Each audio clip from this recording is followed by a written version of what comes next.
Kiai-Kiai NU tak hanya alim dalam ilmu agama. Mereka juga memiliki kesaktian yang luar biasa. Sehingga tak jarang orang-orang yang berhadapan gentar bila tak punya maksud baik. Berikut ini daftar 5 Kiai NU yang dikenal sakti mandraguna sebagaimana dilansir dari berbagai sumber. 1. Gus Maksum. Kiai Maksum Jauhari atau yang lebih dikenal sebagai Gus Maksum, merupakan seorang kiai paling sakti di tanah Jawa, dengan kesaktian ilmu kanuragan yang tinggi. Sebab itulah Gus Maksum justru dikenal sebagai pendekar berkat kepiawaiannya dalam mengaji kitab kuning sekaligus juga ahli dalam seni bela diri atau silat.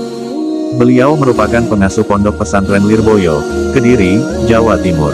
Menurut referensi dari sebuah buku antologi sejarah, Istilah, Amalia, Uswa NU, karya Sulaiman Fadeli dan Muhammad Subhan, Gus Maksum sangat suka mengembara ke berbagai daerah di Pulau Jawa, untuk berguru ilmu silat. Karena itulah di masa dewasanya beliau tampil menjadi pendekar legendaris di kalangan ulama NU. Penampilannya dengan rambut gondrong, jenggot dan kumis panjang, bersarung setinggi lutut, memakai bakiak, berpakaian seadanya dan tidak makan nasi, semakin membuat kesaktiannya dikenal hebat. Konon, saking saktinya sampai-sampai rambut beliau tidak mempan dipotong, mulutnya bisa menyemburkan api, mampu melemparkan sapi seperti melemparkan sandal, tidak mempan disantet, tidak mempan senjata tajam, mahir menaklukkan jin, dan lain sebagainya. Namun kini Gus Maksum sudah tiada, beliau meninggal di Kanigoro pada tanggal 12 Januari tahun 2003. Jenazahnya dimakamkan di pemakaman keluarga, sebelah barat Masjid Lama Ponpes Lirboyo. Hingga kini, Gus Maksum dikenal sebagai kiai paling sakti di tanah Jawa.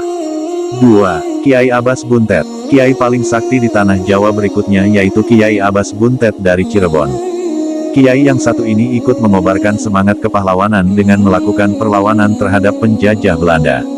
Kiai Abbas merupakan putra seorang ulama NU sehingga bakat kiai dan kesaktiannya itu tentu menurun dari ayahnya.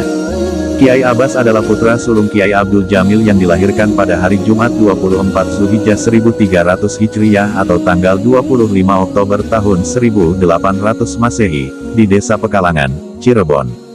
Kakeknya pun seorang pendiri dari pesantren Buntet di Cirebon. Semasa mudanya, Kiai Abbas banyak mengasah keilmuan agamanya, ke berbagai daerah di tanah Jawa, yaitu di Jawa Tengah, Tegal, Jogja, dan berbagai daerah pesantren lainnya. Dia juga belajar ke Mekah dan kembali bersama-sama dengan Kiai Bakir Yogyakarta, Kiai Abdillah Surabaya dan Kiai Wahab Hasbullah Jombang. Sebagai santri yang sudah matang, maka di waktu senggang Kiai Abbas ditugasi untuk mengajar pada para mukminin orang-orang Indonesia yang tinggal di Mekah. Ilmu kanuragan dan ilmu bela diri selalu menjadi ilmu pokok di kalangan pesantren Buntet ajaran Kiai paling sakti di tanah Jawa, Kiai Abbas. Dengan mengajarkan ilmu kanuragan itu maka pesantren Buntet dijadikan sebagai markas pergerakan kaum Republik untuk melawan penjajahan. Mulai saat itu pesantren Buntet menjadi basis perjuangan umat Islam melawan penjajah yang tergabung dalam barisan Hizbullah. 3. Kiai Amin. Kiai paling sakti di tanah Jawa berikutnya yaitu Kiai Amin. Beliau adalah Kiai NU yang memiliki karomah luar biasa langsung dari Allah. Beliau tak hanya mahir dalam ilmu agama, namun juga sangat piawai dalam ilmu kanuragan dan silat. Beliau belajar dari ayahnya sendiri yaitu Kiai Irsyad yang wafat di Mekah kala itu. Kiai Amin lahir pada hari Jumat, 24 Zulhijjah 1300 Hijriah, bertepatan dengan tahun 1879 Masehi, di Mijahan Plumbon, Cirebon, Jawa Barat. Konon Kiai Amin termasuk Ahlul Bait, dari silsilah Syekh Syarif Hidayatullah. Selain dikenal sebagai ulama, Kiai Amin juga dikenal sebagai kiai paling sakti di tanah Jawa, sang pendekar yang menguasai ilmu bela diri dan kanuragan. Ada kisah di kalangan warga Ciwaringin, dalam pertempuran tanggal 10 November tahun 1945 di Surabaya, Kiai Amin dan ulama lain di Cirebon ikut mengirim laskar ke Surabaya. Bahkan Kiai Amin sendiri ikut berangkat serta turut mengusahakan pendanaan untuk biaya keberangkatan. Bagi warga Nahdiyin, Kiai Amin dikenal sangat legendaris. Konon, dalam perang di Surabaya itu dia tidak mempan senjata maupun peluru saat bertempur. Bahkan, beliau juga dikabarkan tidak mati meskipun dilempari bom sebanyak 8 kali. Luar biasa, itulah karomah yang diberikan Allah pada sang Kiai NU satu ini, Kiai paling sakti di tanah Jawa. 4. Kiai Hamid. Kiai paling sakti di tanah Jawa selanjutnya adalah Kiai Hamid yang berasal dari Pasuruan. Beliau juga memiliki karomah luar biasa yang diberikan oleh Allah secara langsung. Suatu ketika di masa pemerintahan Orde Baru, Kiai Hamid diajak masuk ke partai pemerintah. Beliau pun menyambut ajakan itu dengan ramah dan menjamu tamunya dari kalangan birokrat itu. Akan tetapi, ketika surat persetujuan masuk partai pemerintah itu disodorkan bersama pulpennya, Kiai Hamid tetap menerima dan menandatanganinya. Anehnya, pulpen yang disodorkan untuk tanda tangan tersebut, tidak bisa keluar tinta alias macet. Lalu digantilah dengan pulpen lain, tapi tetap tak mau keluar tinta dan seterusnya. Hal ini menandakan bahwa Kiai Hamid sebenarnya tak setuju, beliau masuk dalam partai politik, karena beliau adalah seorang kiai panutan, seorang kiai yang sangat disegani. 5. Gus Dur, kiai paling sakti di tanah Jawa yang terakhir juga masih termasuk Kiai NU, yaitu Abdurrahman Wahid atau yang lebih dikenal sebagai Gus Dur.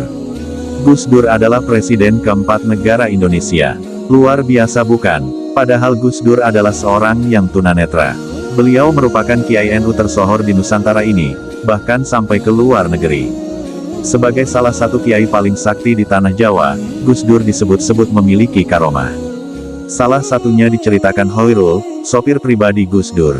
Suatu ketika, ia sedang berada di Majenang Cilacap mengantar Gus Dur dan beberapa orang anggota rombongan dalam dua mobil. Saat itu sudah jam 12 siang, dan Gus Dur mengajak pulang karena di rumah ada tamu yang harus ditemuinya pada jam 1 siang. Ia pun segera putar arah dan mobil rombongan di belakang mengikutinya di belakang. Karena sudah ada janji, ia ngebut, tetapi tak yakin bisa segera sampai di Ciganjur, tempat tinggal Gus Dur tepat waktu. Ia berpikiran, paling-paling bisa sampai di Jakarta pukul 3 atau 4 sore, mengingat jaraknya sangat jauh. Rute yang harus dilalui masih sangat jauh karena harus melewati kawasan puncak yang jalannya kecil, berliku-liku dan naik turun. Apalagi saat itu belum ada tol Cipularang. Ia pun tetap menggeber mobilnya secepat yang bisa ia lakukan. Mobil rombongan satunya di belakang tidak kelihatan, tampaknya sudah jauh ketinggalan. Singkat kata, sampailah mobil itu di rumah Gus Dur dan ia merasa lega selamat sampai di rumah. Ia menengok jam tangannya, angka yang masih diingatnya sampai sekarang, pukul 13.12 menit.